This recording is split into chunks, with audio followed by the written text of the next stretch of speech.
மா சேஞ்சு கொடுக்குள்ள கிழியாத நோட்டாக பார்த்து கொடுங்கம்மா. இப்போ தான் ஒரு கஸ்டமர் காலையில் வாங்கின நோட்டை இப்போ வந்து மாற்றிட்டு போகிறாங்க. இல்லைப்பா, நான் யாருக்கும் கிழிஞ்ச நோட்டே கொடுக்கலையே. அம்மா நீ காலையில் ஒருத்தவங்க 3 நோட்டு 4 பேனா வாங்கிட்டு போனாங்களாமே. சேஞ்சு கூட நீங்கள் 50 ரூபா தந்தீங்களாமே. ஆனால் 5 நோட்டுமே கிழிஞ்சிருந்துச்சா. என்கிட்ட பில்லு கூட காட்டினாங்க. ஆமாம், இப்போ தான் ஞாபகத்துக்கு வருது. காலைல ஒரு பொண்ணு வந்தா, அவளுக்கு நான் கொடுத்தது 5 10 ரூபா நோட்டு இல்லை, ஒரே ஒரு 50 ரூபா நோட்டு. அவள் ஒன்றா தான் ஏமாற்றிட்டு போயிருக்கா. ஓ அப்போ நான் தான் ஏமாந்தேன்னா நாட்டுக்கே கீஞ்சு நோட்டு கொடுத்து நல்ல நோட்டை வாங்கிட்டு போகிறாங்க. பொய் சொல்லிட்டான் போல. மொத்தம் 700 ரூபா ஆச்சு. இந்தாப்பா கட்டப்பை ஒன்று எக்ஸ்ட்ரா கொடுப்பான். ஏற்கனவே 10% டிஸ்கவுண்ட் போட்டாச்சு. 750 ரூபாலேருந்து 700 ரூபாய்க்கு குறைச்சிட்டீங்க. எப்படி எக்ஸ்ட்ரா ஒரு கட்டை போய் தர முடியும்?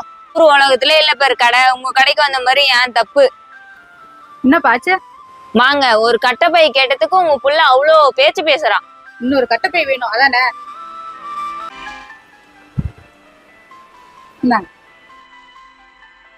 ஆல்ரெடி நான் பில்லிங்ல 50 ரூபா குறைச்சிட்டல, அப்படியே உங்களுக்கு எக்ஸ்ட்ரா கட்டை எடுத்து தந்தீங்க. அந்த ஒரே ஒரு கட்டப்பைக்காக நான் சண்டை போட்டேன்னு வச்சுக்கோ, நம்ம நிம்மதி தான் கிடும். பிஸ்னஸ் தான் அப்படிதான் இருக்கும், விட்டுட்டு போ. அக்கா ஒரு கொசுவல பெட்டு கொடுங்க.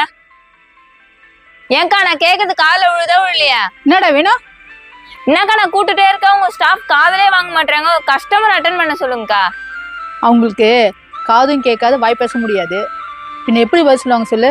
எதிராளிகிட்ட இருந்து பதில் வரலன்னா நீ சொல்ற காரணம் இல்லாம வேற காரணமும் இருக்கலாம்ல. சரி என்னடா வேணும்? ஐயோ தெரியாம போச்சு, சாரிக்கா. பரவாயில்லம்மா, பிங்க் கலர் கொசுவல பெட்டு கொடுங்க. சரிம்மா. இண்டெக்ஸ மாத்திட்டாங்க, வாங்கி போய் ஒரு வாரம் கூட ஆகல, அதுக்குள்ளே காத்து போகுது. இந்த பொருளை எக்ஸ்சேஞ்ச் பண்ணி தர முடியாதுங்க. உங்களுக்கு தரக்குள்ளேயே காசு அடிச்சு செக் பண்ணி தான் சொன்னோம். இப்போ நான் எக்ஸ்சேஞ்ச் பண்ணா எங்களுக்கு தான் லாஸ். இதுக்கு தான் ஆன்லைன்ல ஆர்டர் போடுறது. பிடிக்கலாம் உடனே ரிட்டர்ன் போட்டுடலாம். பணக்காரங்க நாங்களும் பொருளை மாத்தி தான் தருவோம். இப்போ ஒரு பொருள்ல காத்து போதுன்னா அதுல ஓட்டை இருக்கு தானே அர்த்தம். இதே பொருள் நாங்க எப்படி வேற ஒருத்தவங்களுக்கு விற்கிறது?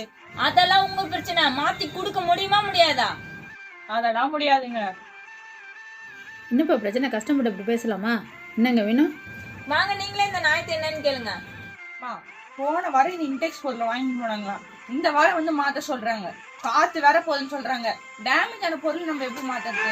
இன்டெக்ஸ்ல மாத்தி தர முடியாதா? நீங்க தானே 10 ரூபா பாத்துக்கணும். மண்ணு நேரம் பட்டுச்சுன்னா பஞ்சர் ஆயிடும் தானே. அப்பா ஏன் மேடம் தப்புன்றீங்க? கொஞ்சம் கடை ஓடனா போதுமே, உடனே பிக்கு பண்ணுங்க. எங்க அப்பா யார் தெரியுமா? எங்க அப்பா வந்து என்ன ஆகும் தெரியுமா? ஏன்டா தெரியாம தான் கேட்குறேன். யாரை கேட்டாலும் அவனை தெரியும் இவனை தெரியும்னு சொல்லிட்டு இருக்கீங்க. நாங்களாம் மனசாட்சிக்கு பயந்து வியாபாரம் பண்ணிட்டு இருக்கோம். உங்களை மாதிரி ஒரு நாளைக்கு எத்தனை பேர் நாங்கள் பார்க்கறது தெரியுமா? நீ போய் உங்கள் அப்பா கூப்பிட்டு வா. அவர் நியாயமான ஆளாக இருந்தால் நாங்கள் சொல்கிறத கண்டிப்பாக ஒத்துக்குவார். கலெக்ஷன் காசு கொடுப்பா. இந்த பில்லு பாத்தீங்களா? இந்த பில்லில் நம்ம கடை பேர் தான் போட்டிருக்கு, ஆனா நம்ம ரிசீவ் பண்ணல. இந்த பாருங்க சீல் கூட வேற. நீங்களும் பார்க்காம போன வாட்டி 1000 ரூபா வர வச்சிருக்கீங்க. பா இப்போதான் ஞாபகம் வருது. போன தடவை கலெக்ஷனுக்கு வரக்குள்ள கடையில் ஒரே கூட்டமாக இருந்தது. நான் பில்லில் நம்ம கடை பேரை பார்த்தேன், ஆனால் அந்த சீலை கவனிக்காமல் நானும் காசு கொடுத்துருக்கேன் பாரு. நீ சொல்லணும்னா இப்போ அவ்வளோதான். ஏங்க மெட்டீரியல் டெலிவரி பண்ணக்குள்ள கடை பேரை பார்த்து கேர்ஃபுல்லாக டெலிவரி பண்ணுங்க. வாங்காத ஒரு பொருளுக்கு நாங்கள் எப்படி கேஷ் பே பண்ண முடியும் சொல்லுங்க? சீலை நீங்களே பாருங்களேன்.